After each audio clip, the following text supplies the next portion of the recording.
The new Lunatic Express, which must not be confused with the old Lunatic Express, let alone the Standard Gauge Railway to nowhere, and if you still don't know what that means, well, no one does. It's just provocative to say the least. The Standard Gauge Railway has elicited so much uproar from allegations of China's racism, a ticket scandal, a World Bank scandal, and a sea spot. However, the most controversial bit of the SGR construction has been the tendering process. The tender was awarded to the China Road and Bridge Corporation following a feasibility study that was initiated and conducted by the China Road and Bridge Corporation at no cost to the Kenyan government. This raised public concerns of conflict of interest and violations of Article 227 of the Kenyan Constitution and provisions of the Public Procurement and Asset and Disposal Act. Soon, the public concerns grew to a palpable tension that could only be remedied by court orders. In the High Court case, petitioners asserted that there were violations of the Public Procurement and Asset Disposal Act and Article 227 of the Kenyan Constitution. However, the court dismissed their claims on the basis that the appropriate mode of procurement was government to government and that the award of tender to the China Road and Bridge Corporation was premised on an agreement between the government of China and the government of Kenya. The petitioners, however, dissatisfied with the court judgment, appealed against it, and the Court of Appeal would see the forest through the trees. In a battle of legal wits and opinions, the Court of Appeal saw things much clearer.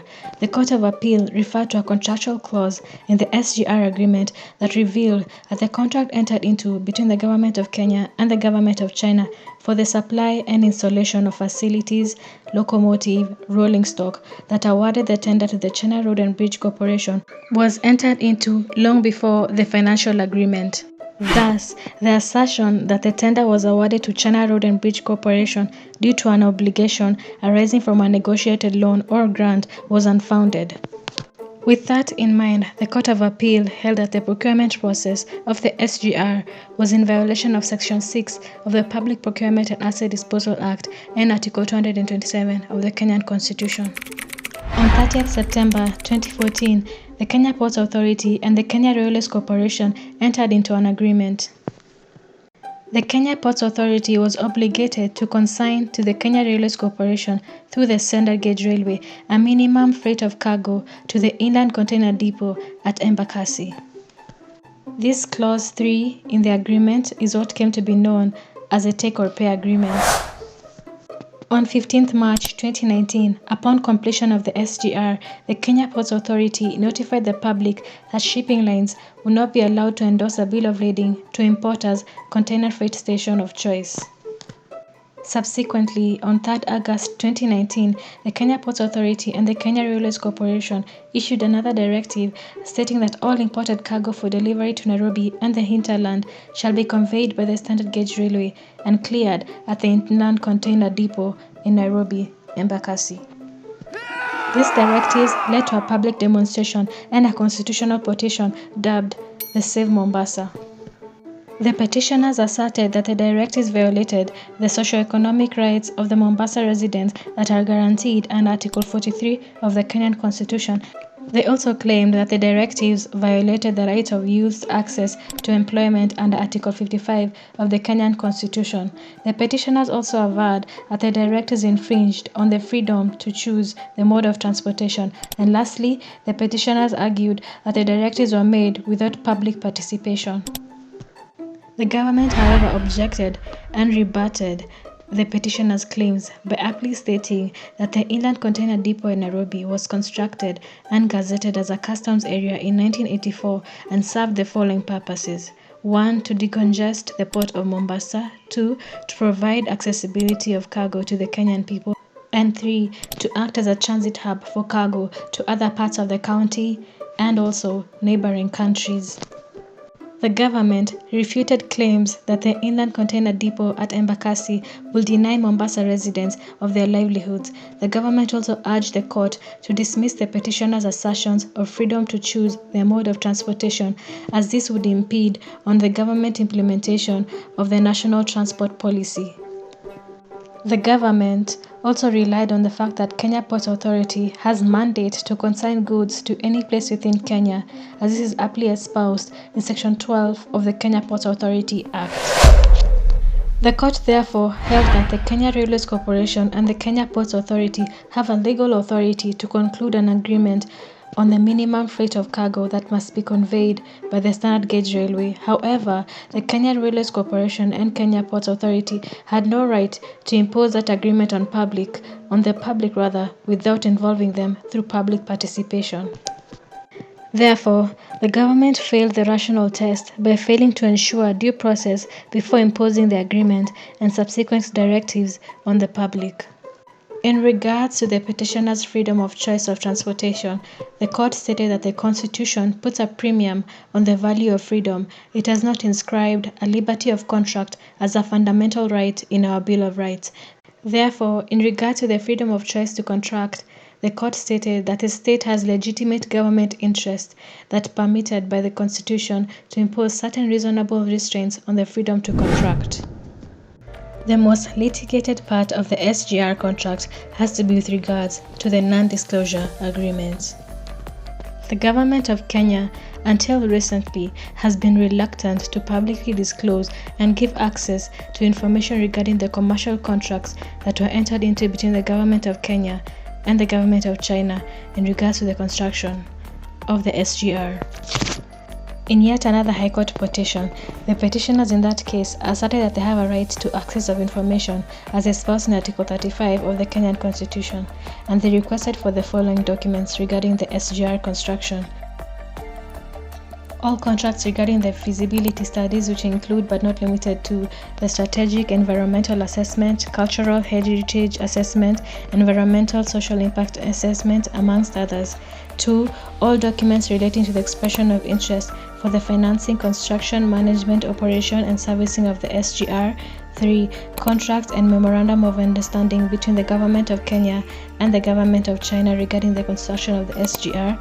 4. All agreements entered into, including the loan agreement, concession, guarantee, or collateral for financing. 5. Any concession agreement MOU relating to the SGR operations, including the take or pay agreement between Kenya Ports Authority and the Kenya Railways Corporation and ARBITRATION Railway Corporation Limited. The petitioners further averred that the right of access to information of such commercial contracts underpins the values of good governance, integrity, transparency, and accountability set out in Article 10 of the Kenyan Constitution. The petitioners argued that the government was acting in contempt of court orders as they had been ordered to disclose the SGR agreement. The petitioners therefore claimed that the officers were acting in bad faith and argued that no statute ever allowed anyone on whom it conferred a power to exercise such power arbitrarily, capriciously, and in bad faith. The government, however, asserted that they were precluded from disclosure of such commercial contracts by virtue of Section 6 of the Access to Information Act and Section 3 of the Official Secrets Act by asserting that such disclosure of the commercial contracts would cause material harm to the national security of the Republic of Kenya and that they were acting in good faith and in public interest. The petitioners rebutted the government's defiance of the court orders by claiming that they had non-disclosure contracts by asserting that the government cannot enter into non-disclosure contracts in regards to public contracts that touch on public assets and impact on the rights of Kenyans. The petitioners urged the court that the government cannot protect foreign commercial interests at the expense of the public's right to access of information.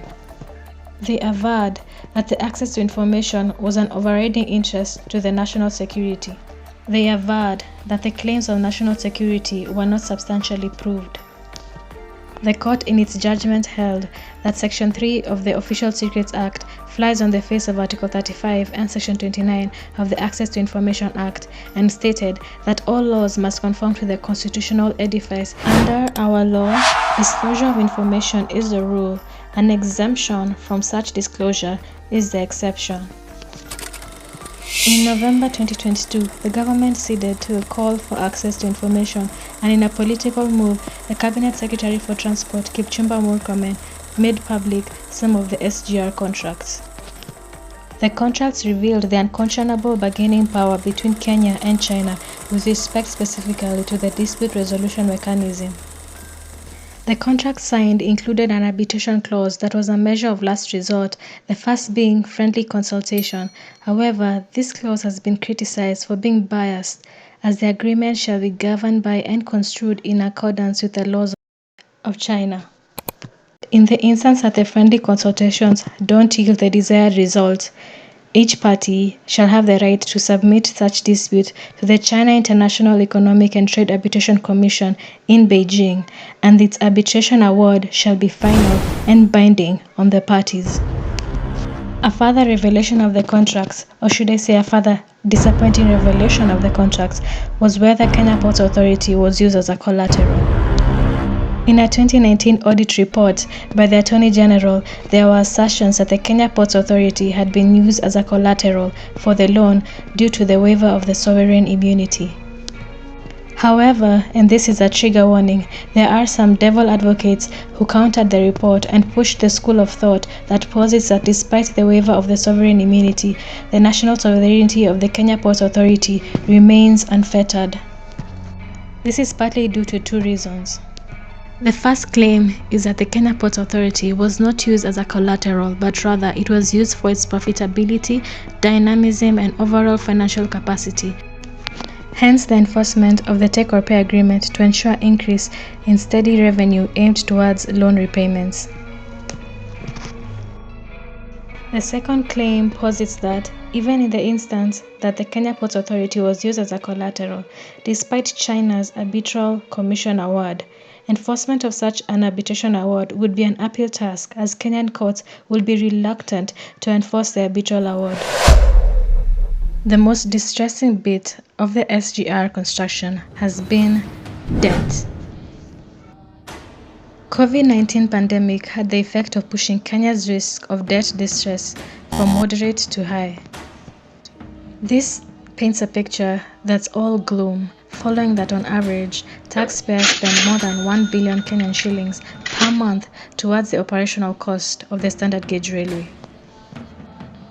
In a further slow descent into madness, Kenya allegedly was fined $10 million for loan defaultment to China.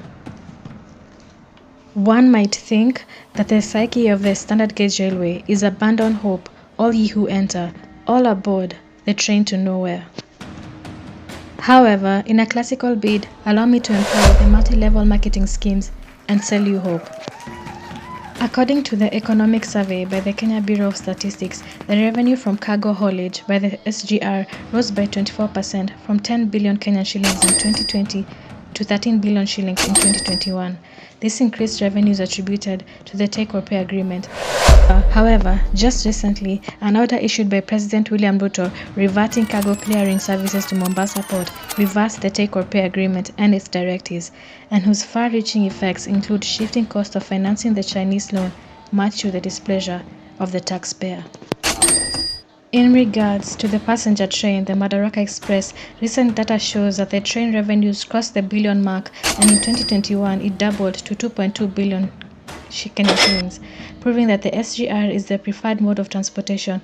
The train is currently also booked for the Christmas holidays, boosting local tourism. In another positive light, the Kenya Railways Corporation took over management operations from Afistar Railway Operations Company Limited that was paid 1 billion Kenyan shillings in management fees. All in all, in regards to debt distress, Kenya may opt to negotiate its restructuring of its SGR loans, as Ethiopia was successful in achieving a 20-year extension in repayment of its Chinese finance railway. The Standard Gauge Railway is part of Kenya's Vision 2030, and while it has shortcomings, in the long term, it's a significant public asset on the positive side of the ledger sheet.